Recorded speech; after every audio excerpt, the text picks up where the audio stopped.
Assalamualaikum warahmatullahi taala wabarakatuh. Okey, hari ini Ustaz Azri nak sambung lagi dalam topik persamaan linear.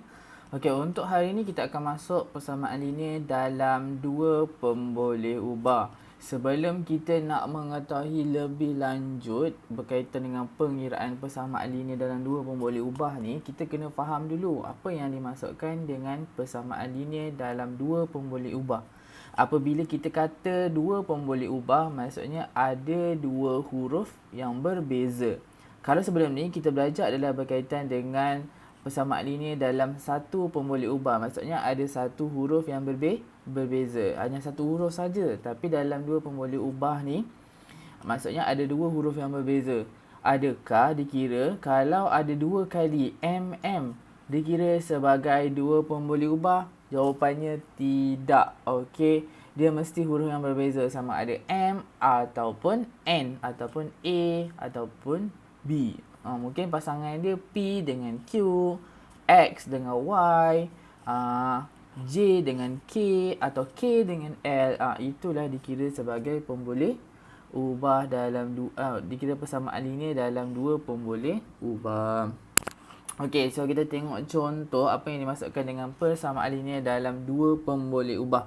Okey, so kalau kita tengok contoh yang pertama tu, 7x tolak 3 sama dengan 4.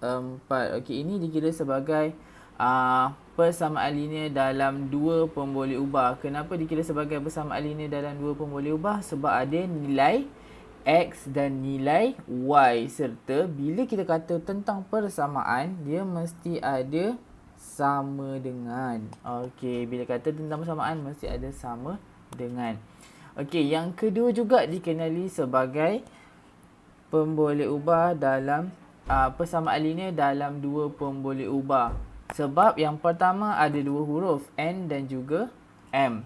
Okey, so walaupun N tu per 9, 9 bukan huruf, dia adalah nombor, jadinya tidak ada masalah untuk 9 tu berada di bahagian bawah. Dan contoh yang ketiga adalah P tambah Q sama dengan 8. So ini terang-teranglah dikenali sebagai persamaan linear dalam dua pemboleh ubah sebab ada dua huruf. Okey, so yang bawah kita tengok pula apa yang dimaksudkan bukan persamaan linear dalam dua pemboleh ubah. Contoh yang pertama, this one. 1 per X tambah 1 per Y sama dengan 6. Okey, memang ada dua huruf yang berbeza, X dan juga Y. Tetapi X dan Y tu berada di bahagian bawah. So, bila berada di bahagian bawah, sebenarnya dia bukan dikira sebagai pemboleh ubah.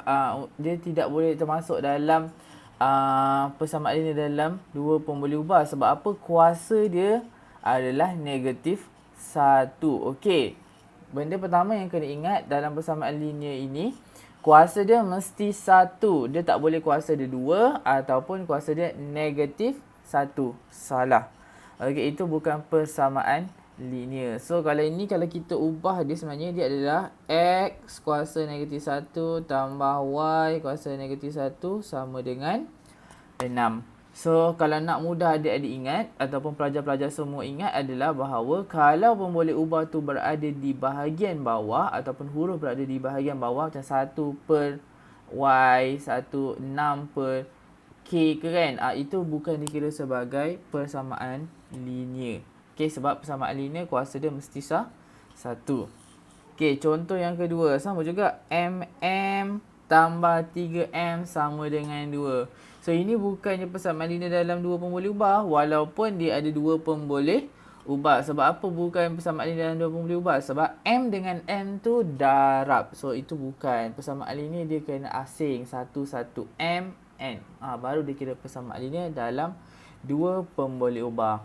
So, nak faham lebih lanjut, jom kita try soalan dekat bawah ni. Okey, soalan yang pertama. Okey, so dekat sini dia suruh tandakan right pada semua persamaan linear dalam dua pemboleh ubah di bawah. Okey, yang pertama, 3M tolak N sama dengan 5. So, kita kena ingat persamaan linear dalam dua pemboleh ubah mesti ada dua huruf yang beza. So dekat sini dia kriteria tu ada dua huruf yang berbeza, M dan juga N. And then kuasa tertinggi untuk huruf ataupun pun boleh ubah mesti satu. So kalau kita tengok sini, kat sini kuasa dia satu. Dia bukan yang berada di perbawah tu kan, dia berada dekat atas. So jadi kuasa dia satu. Lepas tu mesti ada sama dengan. Ni ada sama dengan. So maksudnya dekat sini ini adalah persamaan linear dengan dua pemboleh ubah. Okey, kita tengok B pula. 9x kuasa 2 tambah 7y sama dengan 5. So, syarat pertama mesti ada dua pemboleh ubah. Ya, betul. Dia ada dua pemboleh ubah, x dan juga y.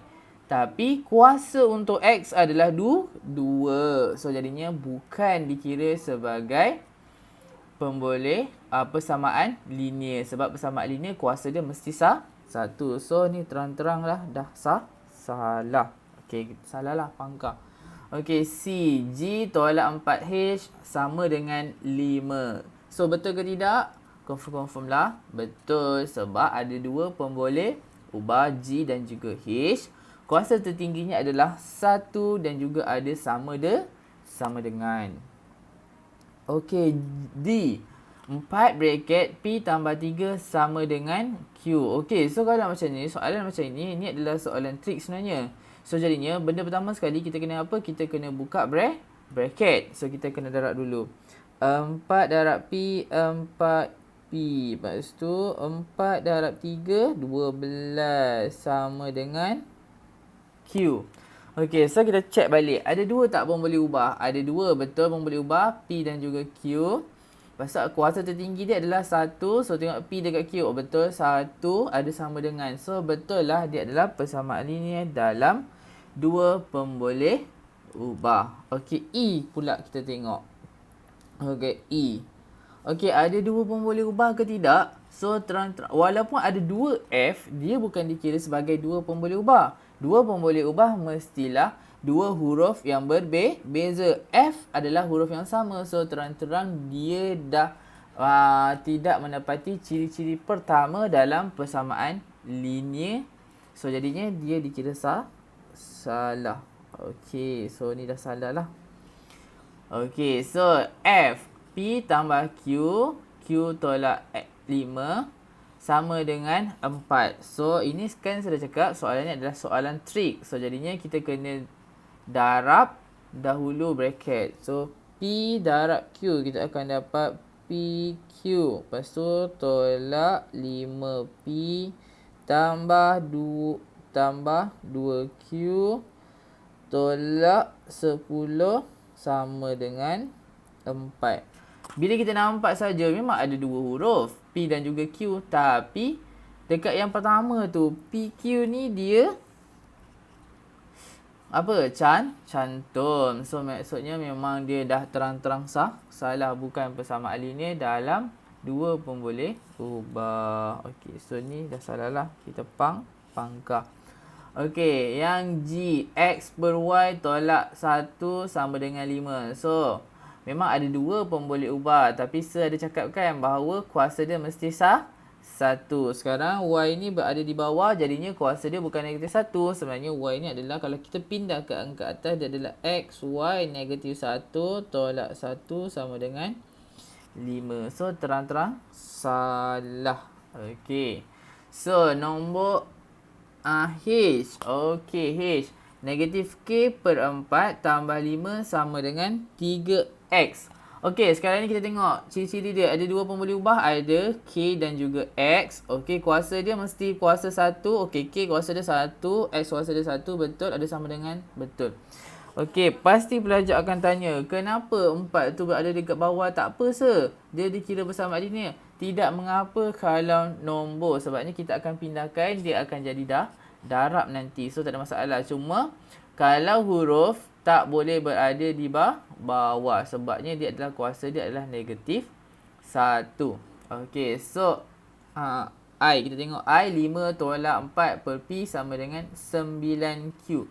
Kita dah nampak dah, walaupun first bahagian pertama ada dua pemboleh ubah tu betul, P dan juga Q. Tapi P berada di bahagian bawah. So jadinya dia dah confirm salah.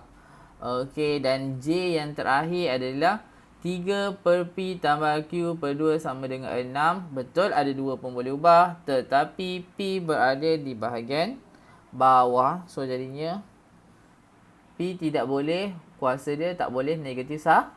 So yang ini adalah salah. So harap pelajar dapat memahami apa yang dimaksudkan dengan persamaan linear dengan 2 pun boleh ubah. Kita belajar bagaimana nak menulis persamaan linear dalam 2 pun boleh ubah dalam bahagian yang seterusnya. Assalamualaikum.